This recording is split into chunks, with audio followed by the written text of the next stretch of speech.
One day you'll tell the story of autocrats, crooks, and kings who came for our freedom.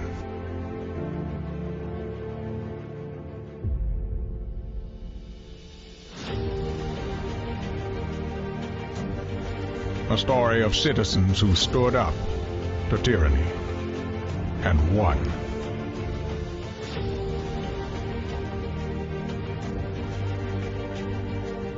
The people prevailed and renewed an old vow to a more perfect union. And that was just the beginning. The story continues. Narrative, where truth lives. And hello, everybody. Welcome to Tuesday night's Narrative. Back with you and with Eric Garland on a very good show. We've got lots of stuff, interesting show planned for you today. How are you, Eric? Good to see you again. I'm great, Zev. Glad to be back. Lots going on. Yeah, we do have a lot going on. I should tell everyone that I'm not going to be here for the entire hour because at about 30 past the hour, you're going to take the helm to do a special edition of Game Theory Today within Narrative tonight. And it's going to be about this incredible story that you've helped bring to light, which is the story of I can only call them slave schools, I don't know what else to call them, that have been found in the heartland. That works. And you're the person one of the people who was instrumental in bringing this to the public attention. And you've got a very special guest coming on in about 30 minutes. So maybe you want to tell people about that before we hit the news tonight. So we're going to have Robert Buckland, who is an activist and one-time attendee/victim of the Agape boarding school for boys in Stockton, Missouri. And we're going to be getting everybody up to date on what is the Agape school, various lawsuits and prosecutions. What are the other schools that belong to the same owners? What has the state of Missouri's government done or not done? And where it's all going in terms of the federal criminal charges and more. How many Agape schools are there?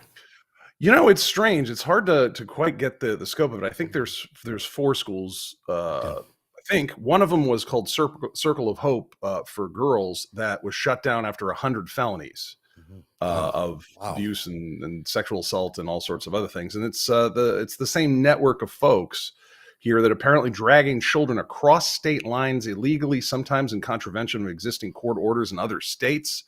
And they're not only abusing the kids, but they're engaging in slavery level labor violations. There's no other way to put it. In fact, some of the lawsuits are citing violations of the 13th Amendment of the Constitution, which is the one ratified December 6th, 1865. The emancipation of the slaves. That's what the lawsuits are citing. That is how far regressed that this state is in terms of justice. And it's not just schools. We're going to be covering this in this new season of Narrative and Beyond.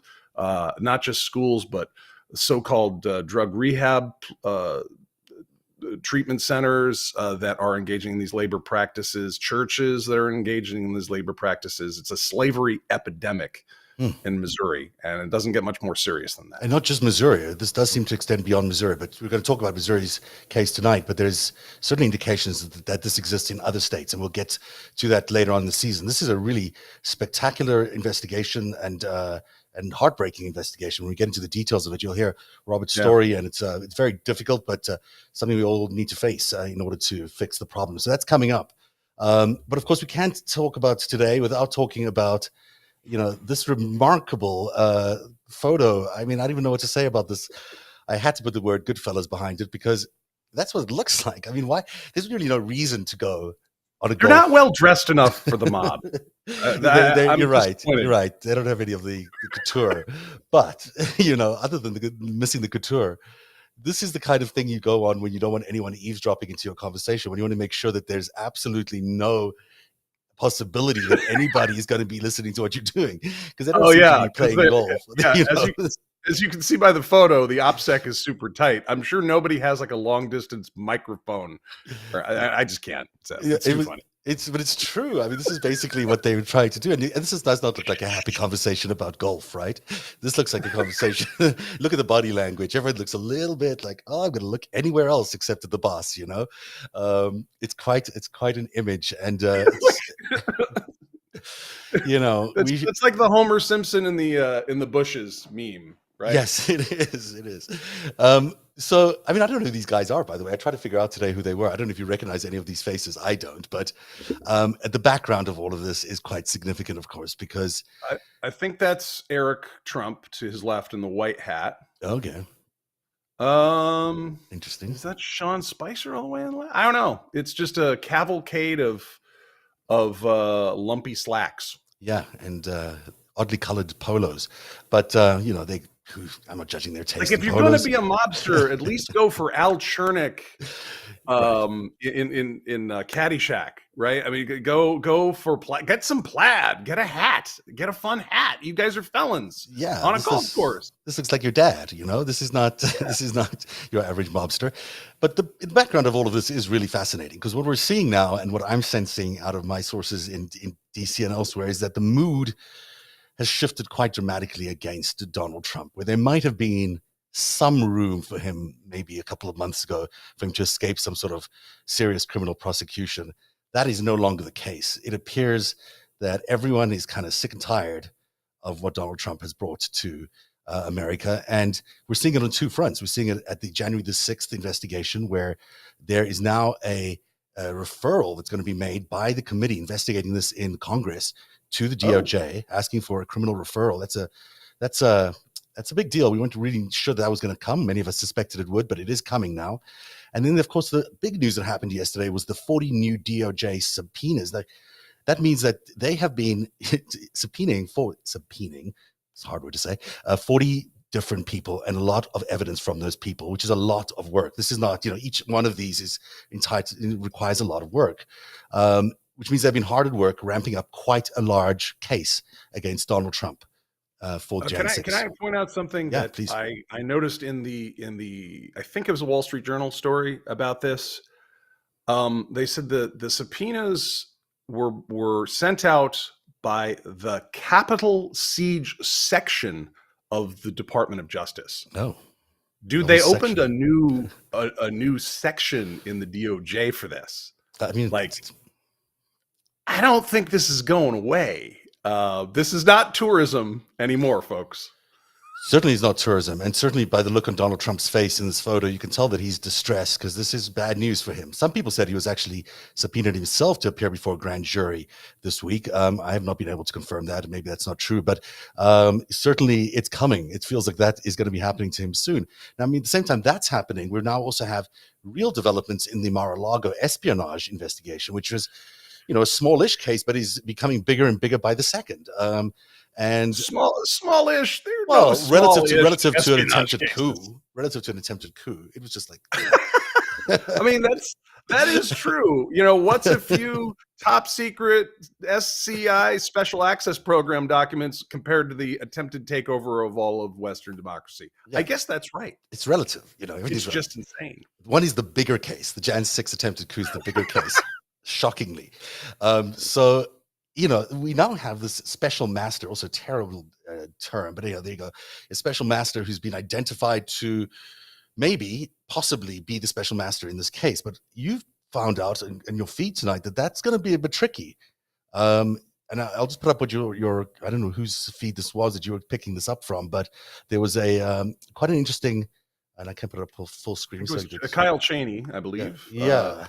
Picked out some of the documents from the espionage case, out of Mar-a-Lago there, and I gather that Trump is one of Trump's suggestions for the special master. Now, for those of you out there who don't follow federal criminal case, or actually civil case legal speak, a special master is a private individual who is appointed by the court to go through large tranches of documents to look for what is relevant to the court and what should remain privileged or private, so that the court does not inadvertently violate anyone's civil rights. So let's say somebody, the government or a court of law in a civil case even seizes your hard drive for something as part of discovery. A special master will go through and say, we're only going to look for your emails for this case, but not between you and your significant other or your family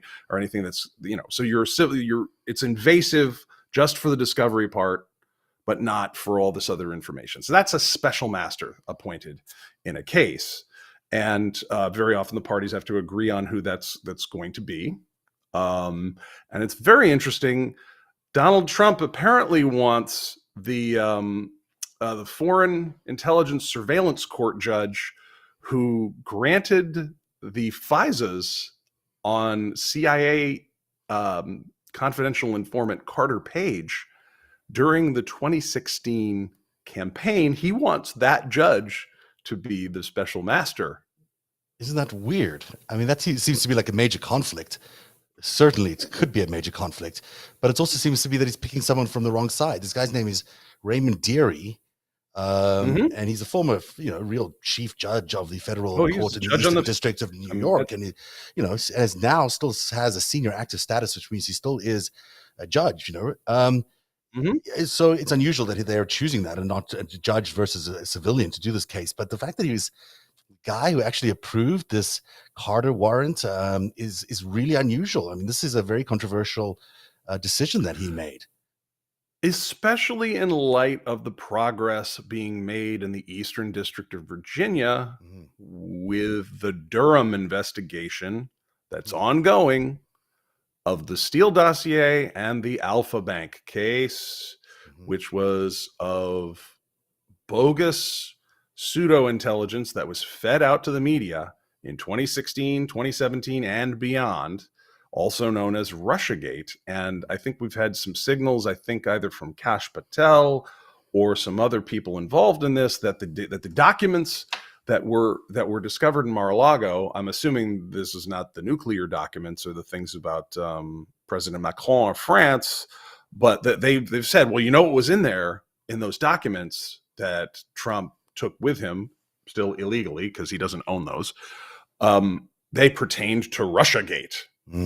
So they're still stirring that pot there. So Zeb, do you remember when we covered the Michael Sussman story, which is integral to this, all this? I mean, I remember the Carter Page story from the very beginning. This is a big piece of the puzzle. How this guy landed up being surveilled is a massive, massive question, and how this judge would have approved it without really having a hearing, if I understand it correctly, and with Rosenstein's signature on it. Was there not really a hearing on it? I don't think there was a hearing on this. That's, I think, one of it's kind of, I wonder why, if they're doing this just to expose more about this particular FISA warrant, or whether they actually have an in with the judge here. I can't tell, but either possibility is possible. And I with this particular crew, who knows? I wouldn't take any bets on what might be the case here. It certainly feels like this guy can't be the judge in this, or the special master here. But I am now more and more intrigued by what his role was in the Carter Page FISA warrant, because that was a very controversial, should never have been issued. And now, look at the other names on here. Rosenstein, who, when we look back at his loyalty to America. Rosenstein's signature also specifically authorized, redacted. Yeah. So and under there it says landing the plane. Yeah. So I don't know what game they're playing. It's a bad one. This is not something to be toying with. And, the judge there is obviously so ineffective because she's just doing whatever Trump wants. But, normally a judge would slap this down and kick it out of the courtroom, you'd think. But who knows? Maybe we'll find out. No, wasn't it? No, I don't. Actually, I don't know enough about the judiciary in this case to make a comment, and I like to refrain from that sort of thing. Yeah. But right. As far as the Fisk judge being in senior status, it's not unheard of for a judge in senior status or retired to be named in a matter this serious. I believe not the amicus, was it? I'm forgetting the legal term, but the guy who represented Emmett Sullivan in the appeal of Mike Flynn's case, where they were trying to weasel out of his guilty plea, And they Forget that went too. and fished out the judge from the Eastern District of New York, who was a prosecutor who took down the Gambinos. Yes. Yes. And I was like, well, that's an interesting choice. And this is an interesting choice too. Yeah, and which actually, it really is interesting. And I would segue here into the incredible allegations of Jeffrey Berman, but I'm not going to because I feel like we've got other things we want to talk about first. But you just raised some interesting questions in my mind about Bill Barr's tenure as Attorney General. But we're watching I have a lot of questions about Bill Barr's tenure as Attorney General as well. Many.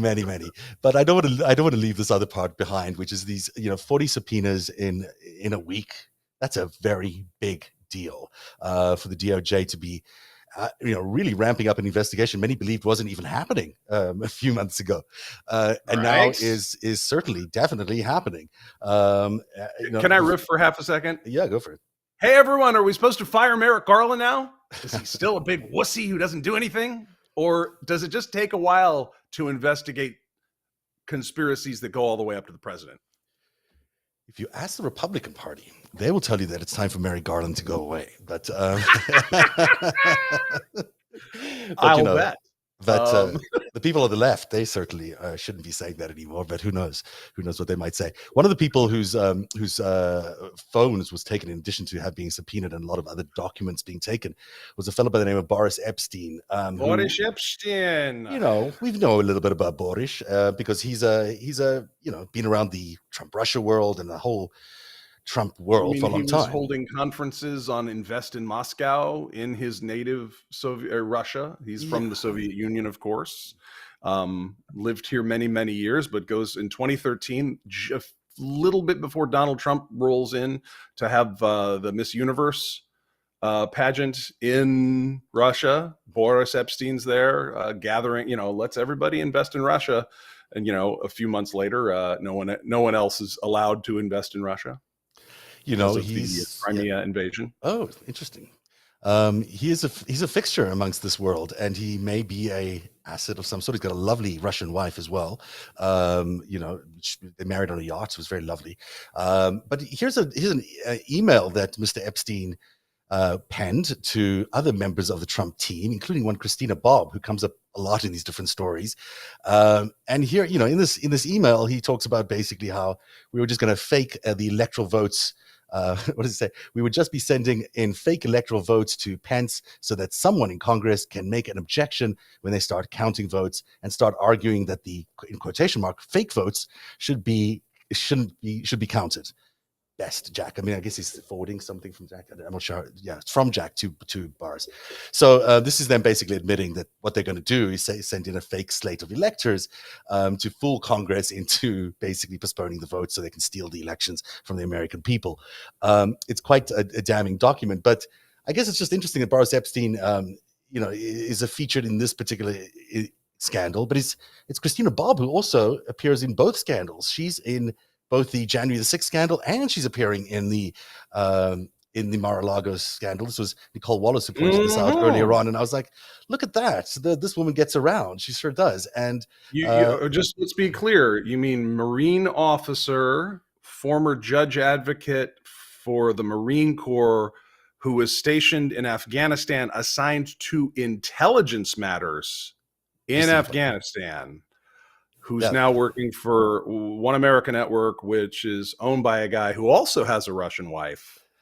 As our audience knows, Zev, we are connoisseurs of, we are not Russia all the time around here. No, we keep track of the Malaysians. We keep track of the Israelis and the Chinese and others here on Narrative, right? Yeah, we do. But there's a whole lot of Russia stuff up in the, this. And OAN was, of course, the network associated with the Washington Times, which is a Mooney's owned newspaper. So, there's a Mooney's connection there, and I can never tell whether the Mooney's are in the Chinese camp or the Russian camp, but they certainly seem to be a little bit in both. Do you know Kim Jong-il's real first name?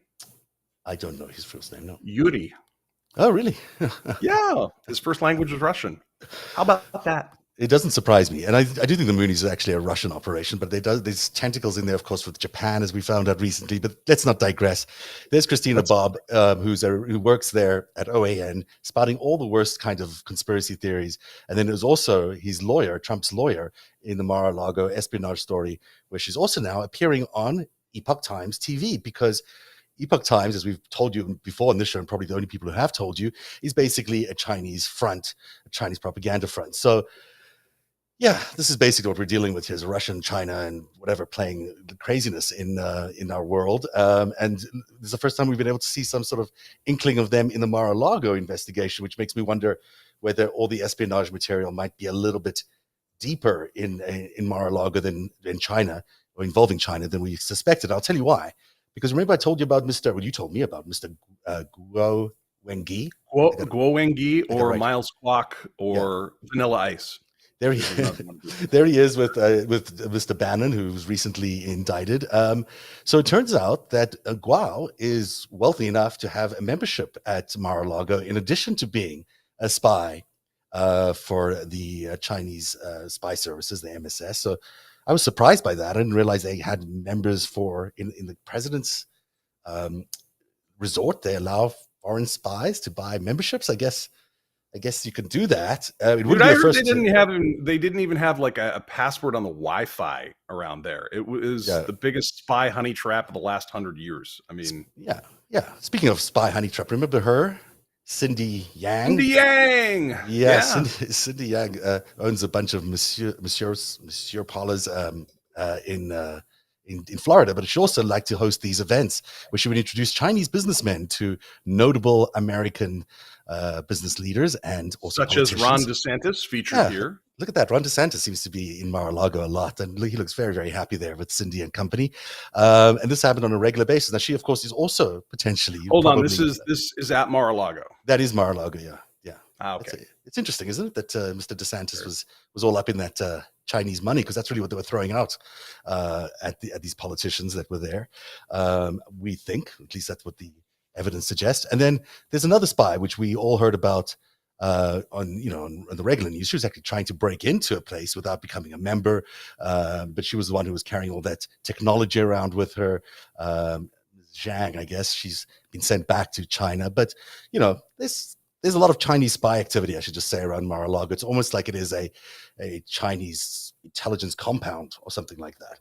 I think the largest LinkedIn group of all in about 5 years will be former intelligence operatives who posed as busboys at Mar-a-Lago.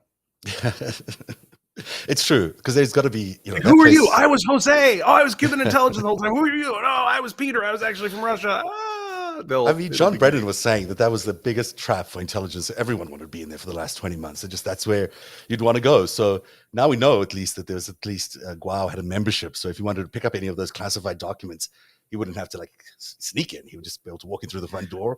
And it all kind of talks past the sale of who could have been there? The point is, with classified documents, you keep them in a skiff. If you take them from place to place, they're in a lock bag, or you go to jail. Don't put them in a closet at your resort. You just don't do that. That's not. And you see the stuff on. You see the segments on Fox News where but it was a pretty good lock, wasn't it? And it's just, it's okay. I mean, it's one thing to try and snooker the public about how classified documents are handled. The public doesn't know, because it's a very elite thing for people that are actually handling these documents. But here's the thing: the public does not need to know for you to be convicted of the crimes of mishandling these things and going to jail. That's how it's always handled. People do get nailed for mishandling these documents and do go to the pokey over it. Yeah. They go to the who's gal. Many people and do. Nobody puts it on Fox News. Yeah. And you're we do not depend on the average American in Peoria, Illinois, understanding how these documents are handled and what's a crime and what's not. So, but it's fun to watch them go. But they weren't really important documents. Maybe we should get a look at these documents. It's that is not how this works, people. What you're saying is totally true, and it's kind of funny to laugh at all of this. But on the other hand, the sensitive documentation that Donald Trump had in Mar-a-Lago, which included, human intelligence sources, which is potentially costing lives. I mean, now you're revealing right. names and identities, or potentially revealing names and identities of people who are doing work for the American state and whose lives could be lost, or families' lives could be lost, or could be severely damaged, through whatever means, by the disclosure of these things. And it seems that he did disclose these, or at least some of them are missing, and we're not sure where they are. And there's potential that he may have, shared these elsewhere. That is, beyond reproach, and it gives you an indication of why the Goodfellas meeting happened on that golf course, and why Washington, D.C. in general is had it with Donald Trump. That it's reached a point where, it's not even remotely cute to anything he's doing. It's just gross and treasonous, and it needs to be dealt with now as seriously as it's going to be dealt with, I believe. And that's why you've got these two juggernaut investigations heading into, to land. If one doesn't succeed, the other one's going to get him, and probably more. So, I think that this is a different moment. I think we are seeing a shift in tone from those people who know this kind of stuff in DC, and it's for good reason, because there's lives at risk, there's nuclear secrets at risk. We do not know really what happened with all these secrets at Mar-a-Lago. And, just this coming week, Vladimir Putin is going to be meeting with his good friend Xi, in their big summit, which is meant to be a bit of a glorious summit for their victory in Ukraine. Only it's not going to be that, because, of course, that's not happening. But, that's going to be an interesting meeting to watch, because right now Xi's picking up the bill for Putin, and Putin's not delivering everything he was meant to deliver. And this is a month before Xi is expecting to be anointed for a third term. So it's interesting. It's interesting. It's very interesting. Yeah. And it's also interesting that the people are following up on our Chinese angle here, because this came out of the New York Times today, and everyone's like, oh, there might be a Cold War. So there you go. Huh. Just goes to show. One of the few things of any value that came out of the Steele dossier that seemed very, very true was that it said that the Chinese were excited that the Russians were taking all the heat for election meddling, because then nobody was looking at them. Right. That was in the Steele dossier, and that was true and incisive and accurate. Yes. I want to play one last thing, and then I'm going to hand over the show to you, because today at the Twitter, there's a Twitter whistleblower who also had some things to say about China. Because a lot of people watch the show on Twitter. Boy, this place is unsafe, you guys. I mean, it's crawling with intelligence people, both behind the scenes and, of course, on Twitter itself, as we've spoken about. No offense taken. Yeah. But, watch out for that Eric Garland guy. But there is, this was incredible revelations that came out today. I'm going to play you a clip of that. And then on the other side, I'm going to hand it over to you. Eric, you'll take over the rest of the show, and you'll interview Robert about the slave schools, the Agape school, which I'm looking forward to hearing. It's going to be an incredible conversation. And stay tuned, everybody. That is coming up next. But in the meantime, here's the clip from today's whistleblower, the Twitter whistleblower at the senatorial hearings today. Foreign agents can have multiple goals. And sometimes it's not just the engineers or the technical access that they want, but it might be information about the plans of Twitter, what plans Twitter has to potentially censor information in a government or concede to a government's request, or what plans they have for expansion in a particular environment. In your disclosure, you mentioned that the FBI notified Twitter that one of their employees was suspected of being a Chinese foreign asset. I had been told, because the corporate security, physical security team had been contacted and told that there was at least one agent of the MSS, which is one of China's intelligence services, on the payroll inside Twitter. We're really thinking, if you are not placing foreign agents inside Twitter, because it's very difficult to detect them, it is very valuable to a foreign agent to be inside there as a foreign intelligence company. Foreign agents can have multiple. As we cut off with Mudge's explanation of Chinese intelligence at Twitter, and looks like we're good to go. So this is our second segment tonight on Narrative Live, and we're here with Robert Buckland. Robert, how you doing? Good. How are you, Eric? Thanks for having me on. It's good to see you. and glad that we can be doing this. It's been an exciting few weeks for those following the various prosecutions and pursuit of Agape School and everybody that enabled them. And we're going to take the next half hour, and we've got people following along, many coming in kind of late into the story, and I wanted to give the audience a chance to get to know you and how you came to be in this story, and kind of from the beginning, so they can get a sense of why we're making such a big deal out of this. I think we know why you make a big deal out of it. We're going to tell people more, but I think to understand all the different institutions that are going to get exposed for this kind of behavior, they need to be anchored in who's really brought it to their attention. So where were you raised, Robert? Where do you come from? So I was actually adopted from Russia. I grew up in Greenwich, Connecticut. Sent to Agape when I had just turned 13 in Missouri. 13. So pretty tender age. So, what were the events that led up to you being sent to Agape? I had 4 sisters. My dad was a banker, and he was always traveling. So my mom just didn't know how to deal with me personally, like a boy. So she had sent me to Agape, and the reasons were for doing normal childish behaviors, talking too Did you much. catch any jail bids? Never. Shoot a man just to watch him die? No. Knock over any liquor stores? Not once. Nope. Okay, so just teenage stuff? Exactly, just doing teenage behaviors. Okay. Lots of us had teenage behaviors. So what was Agape? And actually, was it explained to you what the Agape boarding school in Stockton, Missouri was prior to you going? All I knew beforehand was it was a Christian school with a lot of animals.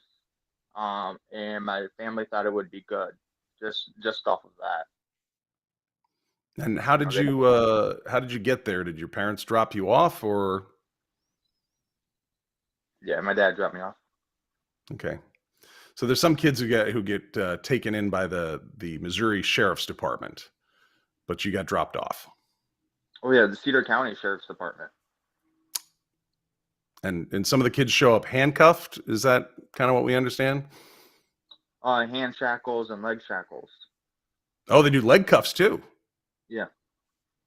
Wow. If you had, how long were you there? 5.5 years.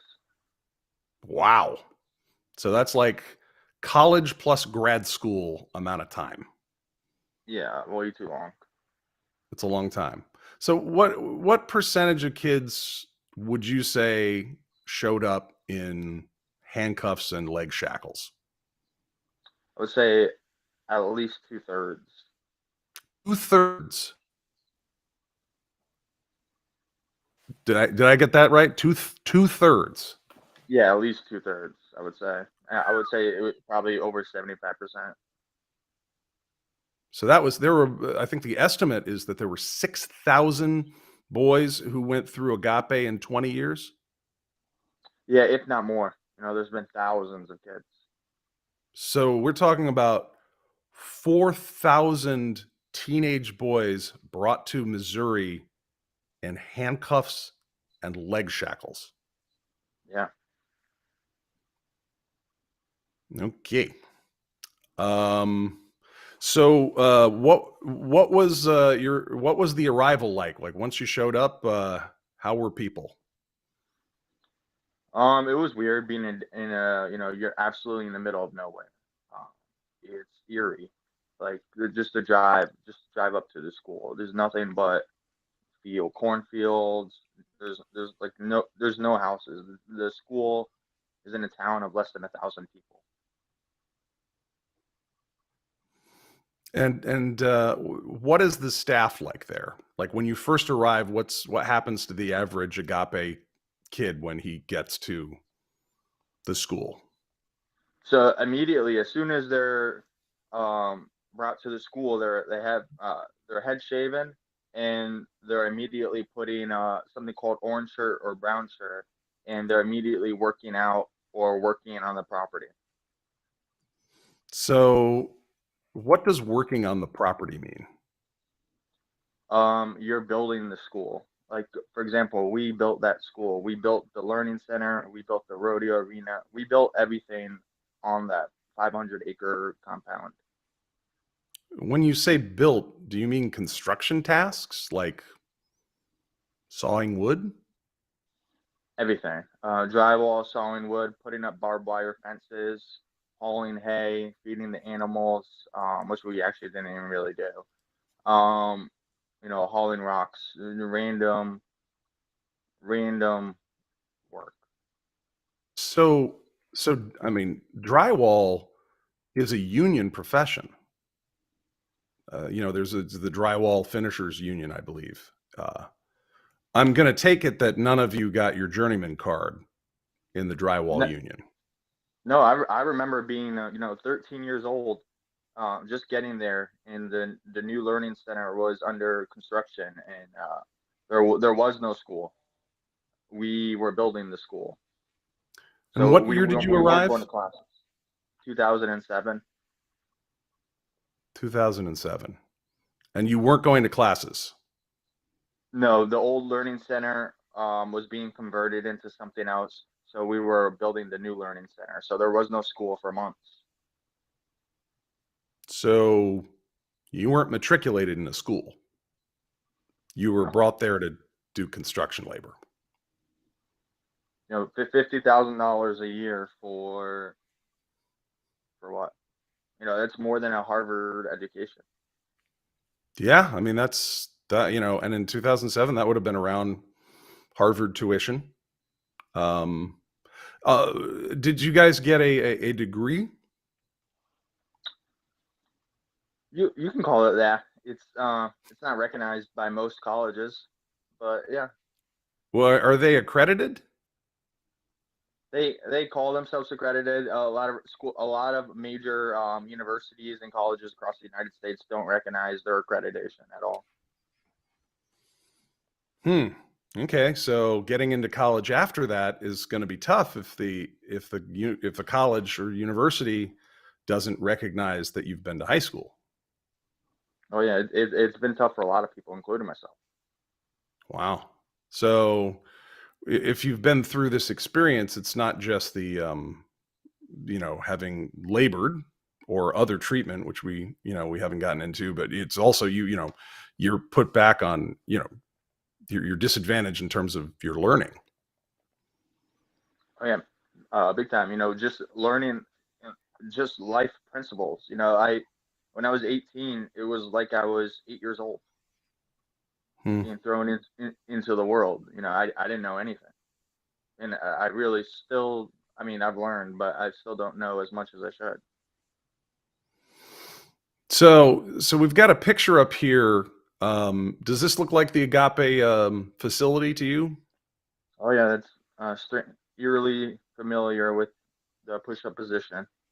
All the students there. So who's the guy in the green there, the green sweatshirt who's standing up? Is that one of the staff? Oh yeah, that's one of the staff members, probably barking out orders to the students about like doing the push-ups. Does that guy have any sort of training, like childhood psychology, education? He went to Bible college, if that's what you consider training. It's not. Was this person a military member to your knowledge? No. So not even like didn't even do 4 years in the Army or anything like that. These kind of guys. No, some of the staff members were former corrections officers. So that have explained some of their attitude towards the students? Well, yeah, their tactics. We were children. We're not prisoners. Yeah, my son's 13, so I'm and I was 13, so I remember roughly that period of life. So, you know, it's not the same thing as, you know, hardened criminals, one would think. Um, so you were there 5, 6 years, right? And Yeah. you get out, and when did you start looking back at the experience at Agape and making you know, and making public statements about what happened to you? Last year, I would say, I guess I put it all behind me, and I read an article. Somebody had sent me an article, like, I think it was my sister, about Agape, and it just brought back all these memories that I didn't want to remember at all. Yeah. So, you know, was that the article by the folks in the Kansas City Star? I believe there was one by the KC Star and one by NBC News. Hmm. And so that would have been like late 2020 or so? Yeah, late 2020, early 2021, I would say. Okay. And then they had a hearing on Agape and other schools like it, I think, in February of 2021. Does that sound about right? Yeah, that sounds exactly right. And did you see any of the testimony of former students there? I watched some of it, and I know there's a lot online. There's a lot of students who submitted testimony as well, written testimony.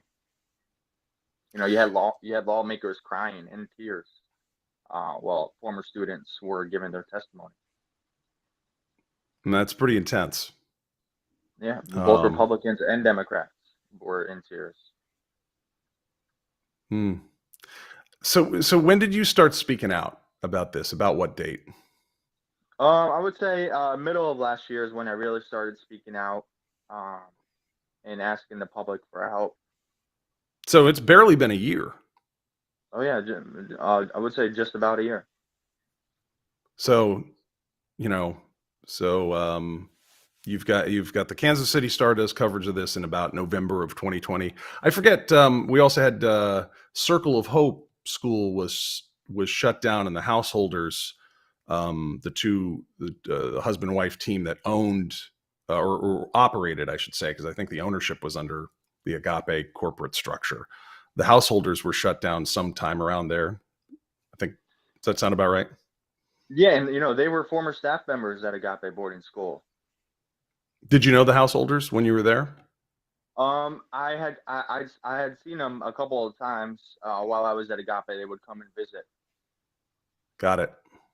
So, and then they specialized in the all girls school, and they've been hit with 100 felony charges, which is a lot. To say the least. To say the least, I mean, convicted, they're never getting out of prison again. And I believe they're out on their own recognizance. They're not even remanded to custody. $10,000. $10,000 bond. Well, yeah. So 100 felonies, pretty substantial. And so, the state actually starts having hearings on this. State of Missouri legislature in early 2021. Mid 2021, you start speaking out. For my part, I got called in about the foster care system. There was a report that came out in late, almost 1 year ago today. It was, I think, the 3rd or 4th week of September 2021. It was from Health and Human Services in the federal government, and they said that Missouri is losing about 1,000 foster kids a year, and that many have a risk of being sex trafficked as minors. And I was brought into the Missouri legislature to give testimony on the role of organized crime in that. And then that touched off some more, or I should say, subsequent to that, I can't assign causality, but a few things happened after that. They got a new director of DSS, a Mr. Nodell, who worked for the governor Parson before that, and then the records building of the children's division burned down, and then we've sort of we've sort of gone from there, and we kind of, to speed this up, we sort of get all the way to a couple Fridays ago, and the feds finally dropped charges on Julio Sandoval from Agape. And did you ever run into Julio? Oh yeah, he was the dean while I was there. He was the dean. So when you read the Fed charges the other day, that thing where he arranged to have some kid brought in handcuffs, that didn't surprise you? No, not at all. He employs 2 off-duty Cedar County sheriffs to help with his transports to Agape in schools in Missouri. This is Safe, Sound, Secure Ministries, they call themselves. Very safe and sound and secure. Very, very, yeah. Legs shackled, tied up, duct taped, Ministries Incorporated. And everybody, these are for-profit institutions, right? So everybody's making money. Oh yeah, they're for-profit institutions, and these children have less rights than prisoners. Yeah, I read a quote from one of your fellow survivors there, and he said, he sounds like he's had quite an experience in his adulthood since he left Agape. That included a couple of visits to some state and federal institutions, and he said, yeah, I think he said something to the effect of, "I am no stranger to juvie hall or to jail, but at least in prison, you have rights and there are protocols," whereas Agape was just a free for all. Yeah, there were no rights at Agape. Actually, matter of fact, this morning I filed a request with the Department of Justice Civil Rights Division in requesting help on Agape. You have no rights. So you can't talk. You get in trouble for talking. Like, imagine that, the most basic right as a human, just to talk. It's not a privilege to talk. It's a right. And you're not allowed to talk at Agape. You're not allowed to talk to your fellow peer or student. You get in trouble. You could get restrained for hours at a time for talking. Now, explain to the audience what restraint means, because this doesn't mean just holding, at Agape, to my understanding, it didn't just mean holding you back from doing something. No, it's, there's 3 to 4 staff members on top of you, and they're beating you down. One on one arm, one on the other arm, one on your legs, one on your neck. They're punching you, twisting your arms, kicking you. There's if you go to Agape boarding school right now, and if you went down to the intake room, which is the restraint room, there would be holes all over there's holes literally in the walls from kids being thrown through the wall, their heads. It just, and they're yelling at you, telling you just they're not going to stop until you stop crying, and you can't stop crying because it hurts so bad. It's just very torture. Yeah, it's not a good situation. I remember times where my dad would call me on the weekend, and I was being restrained, and I would hear on the radio, Mr. Buckland's on the phone for Robert, and it'd be like, Robert's not available to talk right now because he was getting restrained. Yeah. So, but now we got federal charges. Yeah, no, we got federal charges. Julio, if you look at the indictment, you can see that there was fraud committed. They falsified court documents. Forgery of court documents. Yeah, they kept the kid in handcuffs for over 27 hours.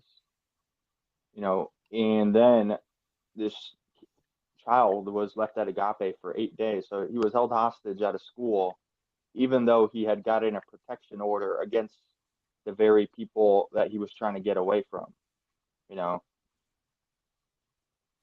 So the allegations in that federal charge are that he had been emancipated from his parents or was in the process of getting his emancipation as a minor finalized, and in the meantime, awaiting that hearing, that his mother was not was not to go near him, not to be in contact, and certainly not to. And I believe the Fresno County, California court order was quite specific, not to traffic him out of the state, which is quite a thing. It's like, yeah, and don't tear into anyone with a chainsaw either is kind of a weird thing in a restraining order, but it's the judge was dotting the I's and crossing the T's, and nevertheless, the folks from Cedar County, Missouri, went out and kidnapped him, is what the allegations are. Despite being called by the sheriff's department too, saying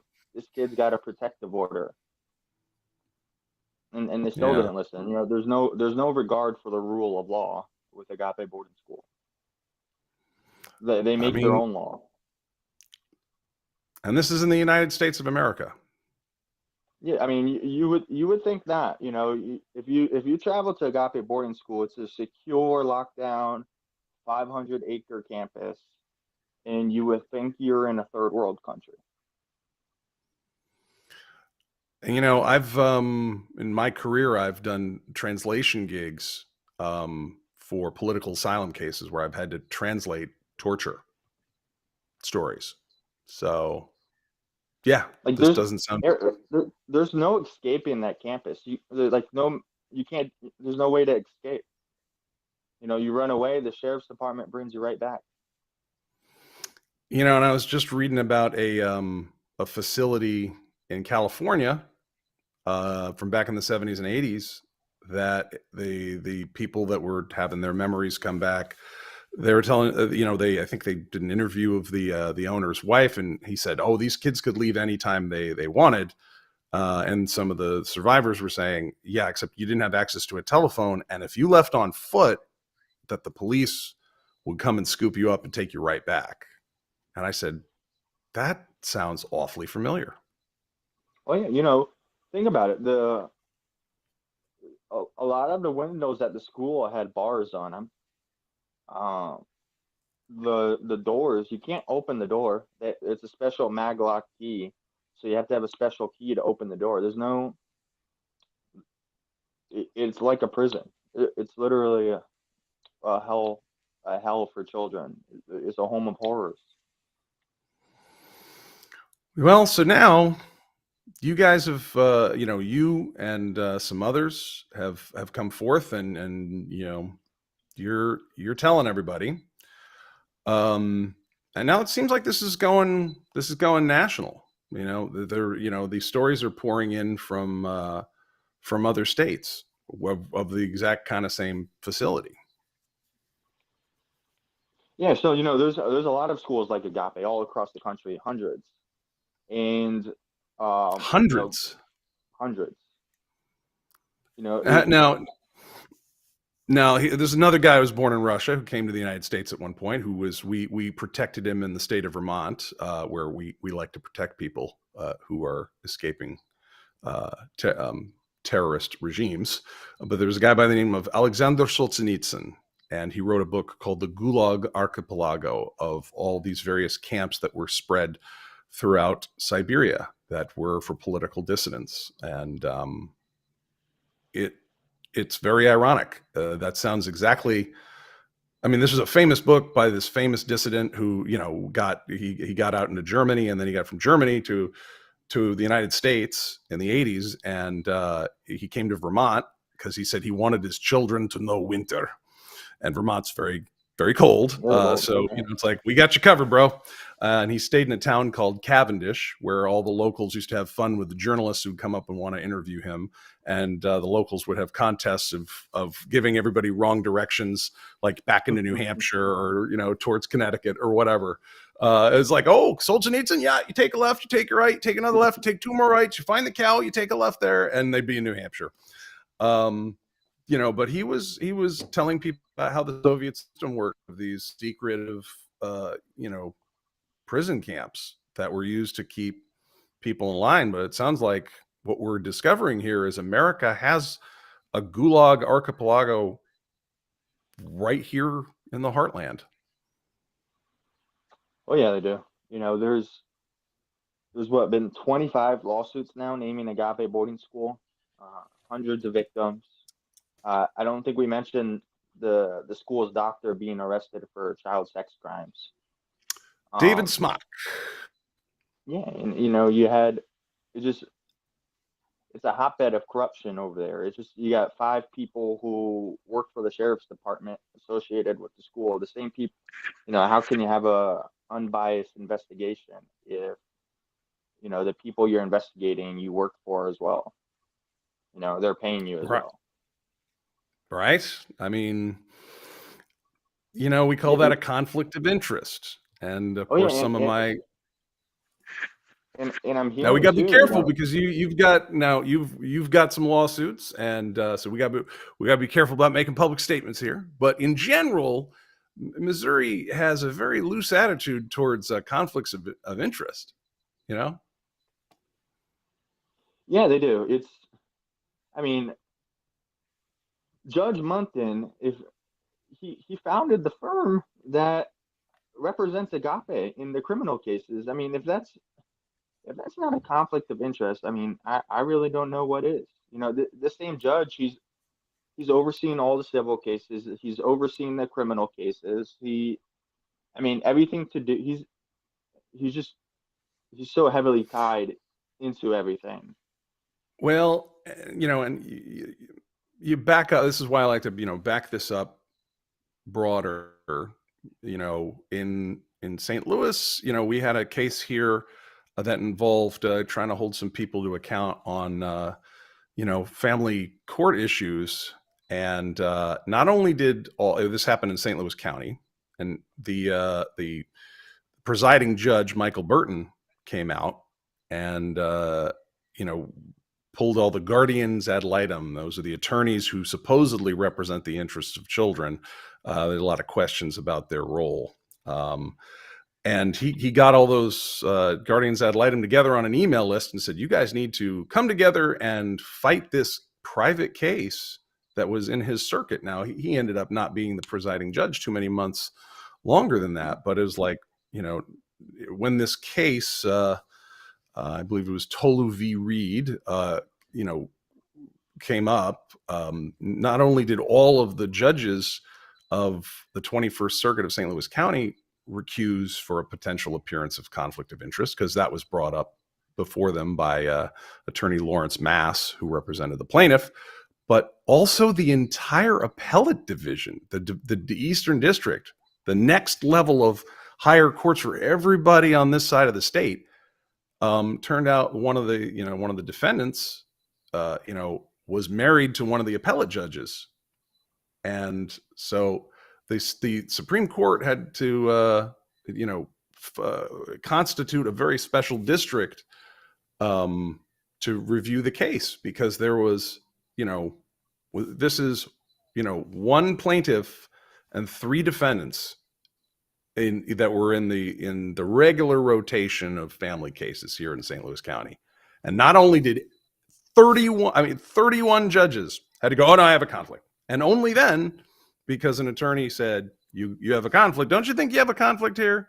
Don't you guys know each other? Didn't there conflict? And so, that's a third of the state had to had to bail out because it was too tightly tied. So, we have some issues here. Zev, you grew up in a police state in South Africa. What do you think, man? Well, this is shocking. I mean, it is shocking to hear this, and I'm sorry you had to go through this, Robert, but I'm so thankful you've been able to bring this to light, and Eric, to you too, for bringing this story to the public's attention. I think is so vital, because it seems to me that we're not talking about just a school, we're talking about a system, a real industry of troubled teens that are forgotten a lot of the time by their parents, by society, and then are just ripe for being taken advantage of in these situations where they really don't have any recourse. They don't have any escape. They don't have any way out of the school. It sounds like the conditions you were held in were really horrific, and it's not, no teenager, no child should be going through anything like that at all, especially if they're troubled teens. I mean, it seems like it's the exact opposite of what you want to do with troubled teens. So to have this kind of treatment in for thousands of students, it's just horrific. And you're a very brave man to be doing all this, Robert. I applaud you, because it's certainly this is kind of this, taking on systems like this is not easy. and it certainly comes with a price a lot of the time. So congrats on at least on having the courage to do that. And I hope you get to shut these schools down. Is that the goal, to shut the schools down? Yeah, so that's the goal, to at least for now get Agape shut down and get a sense of justice and closure, knowing that they can't hurt anybody else. It's not about money. It's not about anything else. The only thing we care about is making sure no other child at Agape is hurt. And you say that there's a system around it. You talk about these security guards, whatever I can't remember the name of that security firm, but you mentioned a security firm, and then there's all these deputies. It seems like a lot of people might be making money off this, and have a invested interest in seeing these schools stay open. Yeah, it's an organized crime ring, literally organized child trafficking ring that are making a shit ton of money. If you think about it, their student population has been cut by over 60%, and they're still open. They just had a horse sale the other day, cash only. Wow. So they're making a lot of money, not off the students. It's just a whole bunch of corruption. But it's organized crime involving public officials. A lot of these people. I mean, it's not just the school owners who I assume are private owners, but there's public officials involved in this as well. Yeah, public. Governor Parsons, good friends with the staff at Agape. He invited them to his office about 5 years ago. A couple of congressmen and congresswomen have invited Agape staff to their office. State representatives as well. Agape was invited to sing the national anthem at the state capitol. Of which country? Yeah, I don't think. I think Missouri's being not recognized as part of the 50 states right now. It's on the list of Myanmar and North Korea in terms of its human rights record. Well, I suspect we're going to see that this is maybe not just Missouri. I suspect we're going to see that this is perhaps many other states. These stories always seem so small, and it's not so small, but they seem to start regionally, but then they do, if it works in one state, they might duplicate it in other states and or countries for that matter. We might see that this is much bigger, because it's one of those troubled teens, like other sort of victims of society. They have very little recourse. They have very little voice. They have very little places where they can go and yell and scream about the problems they're having. So they're isolated, and they're under the control of these people, and that can be duplicated anywhere. I'd like to change the name of this industry, though, from the troubled teen industry to the teen industry.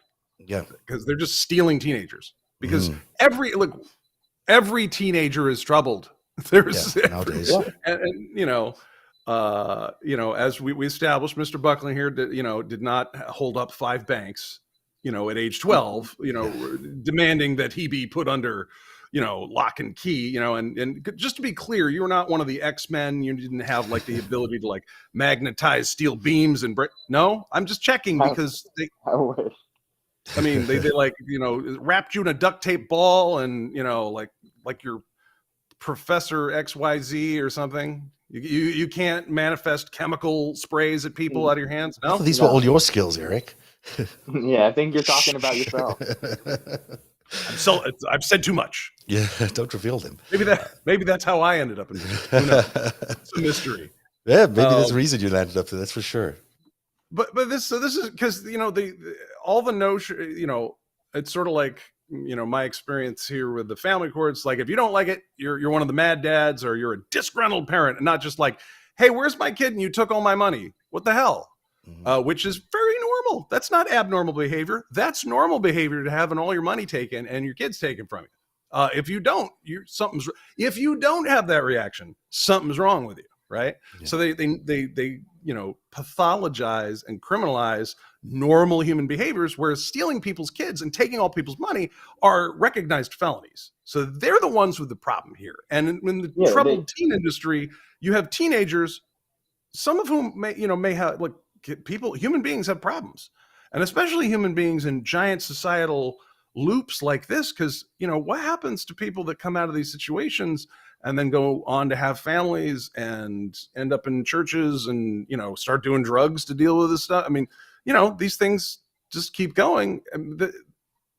to pathologize this and go, well, we had to take, look, folks, we just had to make these kids do free construction labor. It was for the public good. I mean, that's all well and good, but that just sounds like a mob scam to me. So let's just call it, this is not the kid. There's nothing troubled about the teens, except, they may have problems, like all human beings have problems, but this is just the stolen teenager industry. Yeah, these are predators. These people prey upon desperate families, desperate parents, single parents. Telling we're your last hope, which is not true. You need to take out loans to pay for our school. It's So that's the way they advertise it. They advertise it as a last resort for a single mom or single dad who can't handle their kid anymore because whatever troubled circumstances they might be in. And then this is how they appeal to them to send them to this horror show that is the school. One of the very first application questions on Agape's application is, was your kid adopted? They target adopted kids more than really. Adopted kids. A lot of kids at Agape were adopted. A lot of them. Wow. That's interesting. And those are kids that are more likely to be abandoned. And are they paid? Who pays the school? The parents pay the school, or does this welfare system pay the school? I know parents pay the school. I don't know if the state does. Okay. Wow. But the first question they have is about adoptions. Mm-hmm. Preying on the most vulnerable people in society. It's just horrific. Just very, very tough to listen to your story. Boy, thank you for doing this, Robert. I think a lot of people must be thanking you for doing this. And how many people are involved in this movement to try and get these schools shut down? Too many. More every day. Yeah. I was reading while you were talking about some of these Facebook pages of people just talking about their experiences there, and I didn't want to repeat any of them on the air because I don't know, I haven't verified them. But there's Facebook pages are just full of these people, young kids, but they were young, obviously, and now they're adults. But they're talking about their experiences. It's really traumatizing and a lifelong struggle to deal with all this kind of stuff. So good for you for having the resources and the courage to face that, and to do such a good job at bringing this to the public.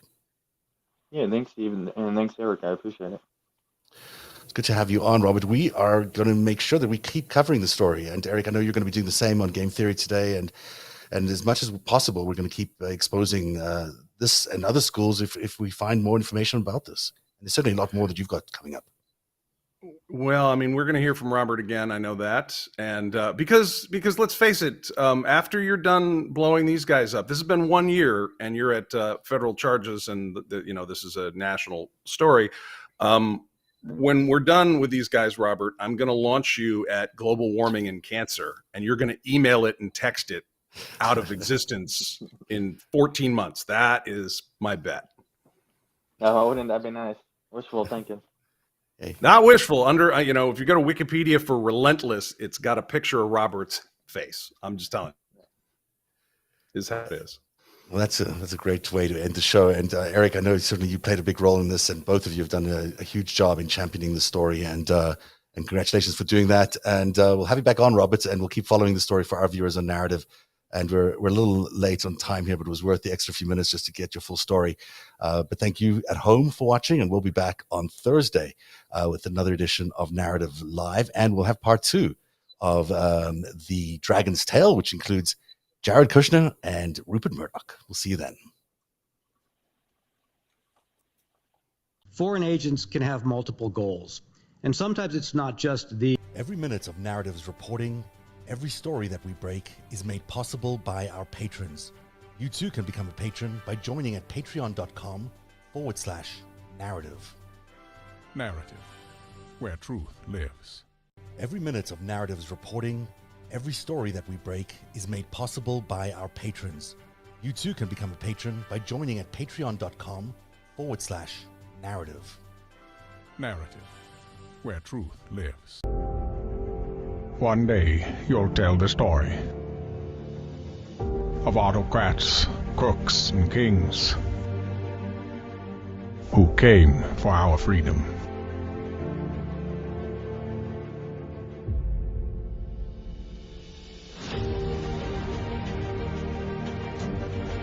A story of citizens who stood up to tyranny and won.